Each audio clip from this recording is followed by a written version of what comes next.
Historia del tiempo, del Big Bang a los agujeros negros, Stephen Hawking. Introducción. Nos movemos en nuestro ambiente diario sin entender casi nada acerca del mundo.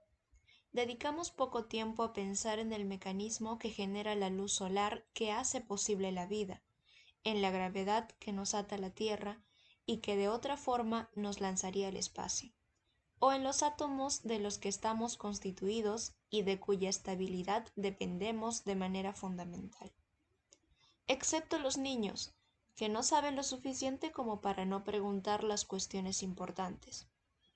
Pocos de nosotros dedicamos tiempo a preguntarnos por qué la naturaleza es de la forma que es, de dónde surgió el cosmos, o si siempre estuvo aquí, si el tiempo correrá en sentido contrario algún día, y los efectos precederán a las causas, o si existen límites fundamentales acerca de lo que los humanos pueden saber. Hay incluso niños, y yo he conocido alguno, que quieren saber a qué se parece un agujero negro, o cuál es el trozo más pequeño de la materia, o por qué recordamos el pasado y no el futuro, o cómo es que, si hubo caos antes, existe aparentemente orden hoy, y en definitiva, por qué hay un universo. En nuestra sociedad aún sigue siendo normal para los padres y los maestros responder a estas cuestiones como un encogimiento de hombros o con una referencia a creencias religiosas vagamente recordadas. Algunos se sienten incómodos con cuestiones de este tipo, porque nos muestran vívidamente las limitaciones del entendimiento humano. Pero gran parte de la filosofía y de la ciencia han estado guiadas por tales preguntas. Un número creciente de adultos desean preguntar este tipo de cuestiones y ocasionalmente reciben algunas respuestas asombrosas. Equidistante de los átomos y de las estrellas, estamos extendiendo nuestros horizontes exploratorios para abarcar tanto lo muy pequeño como lo muy grande. En la primavera de 1974, unos 2 años antes de que la nave espacial Viking aterrizara en Marte, estuve en una reunión en Inglaterra, financiada por la Royal Society de Londres, para examinar la cuestión de cómo buscar vida extraterrestre. Durante un descanso noté que se estaba celebrando una reunión mucho mayor en un salón adyacente, en el cual entré movido por la curiosidad. Pronto me di cuenta que estaba siendo testigo de un rito antiquísimo, la investidura de nuevos miembros de la Royal Society, una de las más antiguas organizaciones académicas del planeta. En la primera fila, un joven en una silla de ruedas estaba poniendo muy lentamente su nombre en un libro que lleva en sus primeras páginas la firma de Isaac Newton. Cuando al final acabó, hubo una conmovedora ovación. Stephen Hawking era ya una leyenda. Hawking ocupa ahora la cátedra Lucasian de Matemáticas de la Universidad de Cambridge, un puesto que fue ocupado en otro tiempo por Newton y después por Dirac, dos célebres exploradores de lo muy grande y lo muy pequeño. Él es su valioso sucesor. Este es el primer libro de Hawking para el no especialista. Es una fuente de satisfacciones para la audiencia profana. Tan interesante como los contenidos de gran alcance del libro es la visión que proporciona de los mecanismos de la mente de su autor. En este libro hay revelaciones lúcidas sobre las fronteras de la física, la astronomía, la cosmología y el valor. También se trata de un libro acerca de Dios, o quizá acerca de la ausencia de Dios. La palabra Dios llena estas páginas. Hawking se embarca en una búsqueda de la respuesta a la famosa pregunta de Einstein sobre si Dios tuvo alguna posibilidad de elegir al crear el universo. Hawking intenta, como él mismo señala, comprender el pensamiento de Dios, y esto hace que sea totalmente inesperada la conclusión de su esfuerzo. Al menos hasta ahora, un universo sin un borde espacial, sin principio ni final en el tiempo y sin lugar para un creador. Capítulo 1. Nuestra imagen del universo. Un conocido científico, algunos dicen que fue Bertrand Russell, daba una vez una conferencia sobre astronomía. En ella describía cómo la Tierra giraba alrededor del Sol y cómo éste, a su vez, giraba alrededor del centro de una vasta colección de estrellas conocida como nuestra galaxia. Al final de la charla, una simpática señora ya de edad se levantó y le dijo desde el fondo de la sala: «Lo que nos ha contado usted no son más que tonterías. El mundo es en realidad una plataforma plana sustentada por el caparazón de una tortuga gigante». El científico sonrió ampliamente antes de replicarle: «¿Y en qué se apoya la tortuga?». «Usted es muy inteligente, joven, muy inteligente», dijo la señora. «Pero hay infinitas tortugas, una debajo de otra». La mayor parte de la gente encontraría bastante ridícula la imagen de nuestro universo como una torre infinita de tortugas. Pero, ¿en qué nos basamos para creer que lo conocemos mejor? ¿Qué sabemos acerca del universo y cómo hemos llegado a saberlo? ¿De dónde surgió el universo y a dónde va? ¿Tuvo el universo un principio? Y si así fue, ¿qué sucedió con anterioridad a él? ¿Cuál es la naturaleza del tiempo? ¿Llegará este alguna vez a un final? Avances recientes de la física, posibles en parte gracias a fantásticas nuevas tecnologías, sugieren respuestas a algunas de estas preguntas que desde hace mucho tiempo nos preocupan. Algún día estas respuestas podrán parecernos tan obvias como el que la Tierra gira alrededor del Sol, o quizás tan ridículas como una torre de tortugas. Solo el tiempo, cualquiera que sea su significado, lo dirá.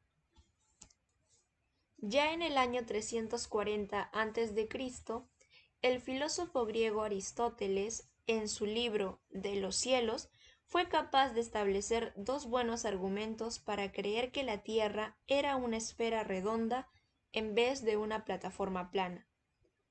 En primer lugar, se dio cuenta de que los eclipses lunares eran debidos a que la Tierra se situaba entre el Sol y la Luna. La sombra de la Tierra sobre la Luna era siempre redonda. Si la Tierra hubiera sido un disco plano, su sombra habría sido alargada y elíptica, a menos que el eclipse siempre ocurriera en el momento en que el Sol estuviera directamente debajo del centro del disco. En segundo lugar, los griegos sabían, debido a sus viajes, que la estrella polar aparecía más baja en el cielo cuando se observaba desde el sur que cuando se hacía desde regiones más al norte. Como la estrella polar está sobre el polo norte, pareciera estar justo encima de un observador situado en dicho polo, mientras que para alguien que mirara desde el ecuador pareciera estar justo en el horizonte. A partir de la diferencia en la posición aparente de la estrella polar entre Egipto y Grecia, Aristóteles incluso estimó que la distancia alrededor de la Tierra era de 400.000 estadios.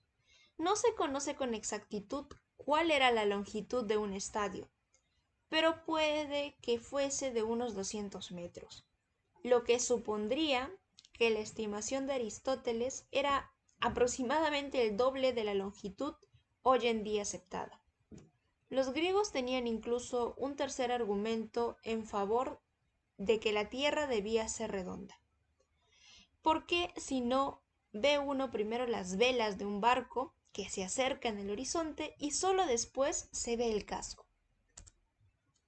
Aristóteles creía que la Tierra era estacionaria y que el Sol y la Luna, los planetas y las estrellas se movían en órbitas circulares alrededor de ella. Creía eso porque estaba convencido por razones místicas de que la Tierra era el centro del universo y de que el movimiento circular era el más perfecto. Esta idea fue empleada por Ptolomeo en el siglo II después de Cristo, hasta constituir un modelo cosmológico completo.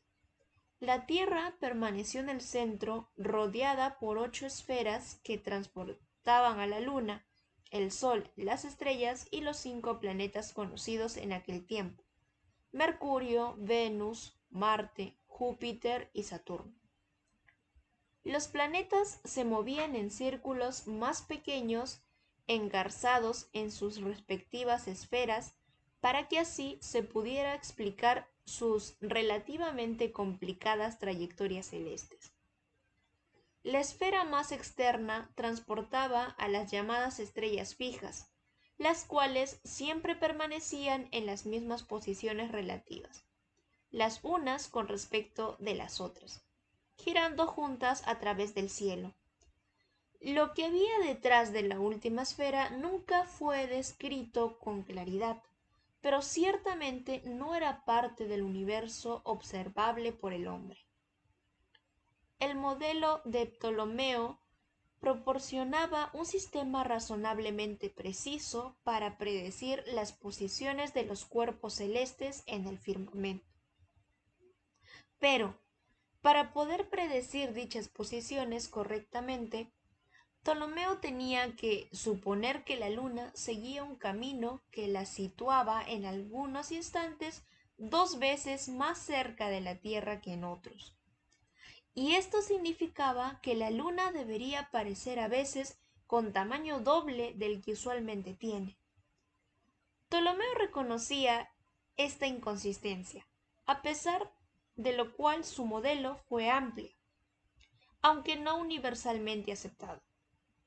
Fue adoptado por la Iglesia cristiana como la imagen del universo que estaba de acuerdo con las Escrituras, y que además presentaba la gran ventaja de dejar fuera de la esfera de las estrellas fijas una enorme cantidad de espacio para el cielo y el infierno. Un modelo más simple, sin embargo, fue propuesto en 1514 por un cura polaco, Nicolás Copérnico. Al principio, quizás por miedo a ser tildado de hereje por su propia iglesia, Copérnico hizo circular su modelo de forma anónima. Su idea era que el Sol estaba estacionario en el centro y que la Tierra y los planetas se movían en órbitas circulares a su alrededor.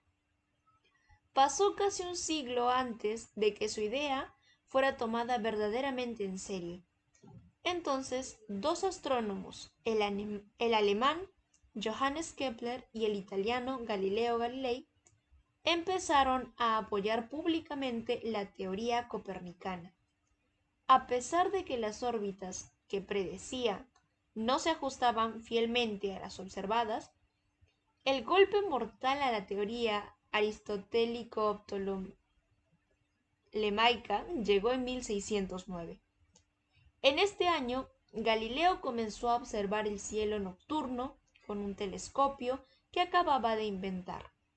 Cuando miró el planeta Júpiter, Galileo encontró que éste estaba acompañado por varios pequeños satélites o lunas que giraban a su alrededor.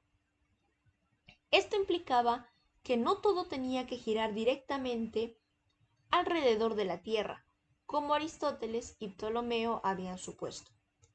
Aún era posible desde luego creer que las lunas de Júpiter se movían en caminos extremadamente complicados alrededor de la Tierra, aunque daban la impresión de girar en torno a Júpiter.